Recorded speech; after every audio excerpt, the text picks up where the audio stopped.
Представени можливости за сотрудництво и проектне финансовање школох прег различних европских фондов. У рамикох работњи представени и проекти Scientix, STEM School Label, Creations и Hypatia, чиј cilj инспировац учителјох и наставникох на хаснување креативних и иновативних методох у настави природно-математичних предметох. Centar za promociju nauki je jedan od učesnikov projekta Scientix, to najveća virtualna mreža nastavnikov prirodnih naukoh i matematiki u Evropi, ktorá má viacej ako 10.000 členov a veľi členi práve z našej žemi.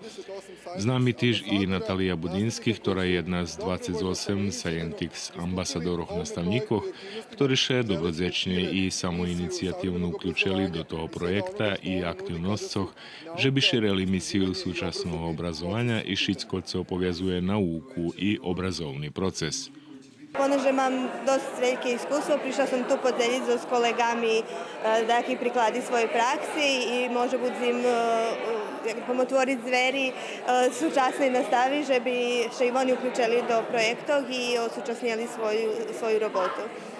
Понеже je poznata po inovativnih metodoh u nastavi, jak co učenja algoritmov prestanjec, Skype hodzini i podobne, Natalija hvali, že školu u najhodzacim periodze občekuju rižni aktivnosti, poneže še uključela do evropskog projekta STEM School Label, zoščim budze akreditovana jak škola, u ktorej še na sučasni sposob pristupa u nastavi s prirodno-matematičnih predmetoh.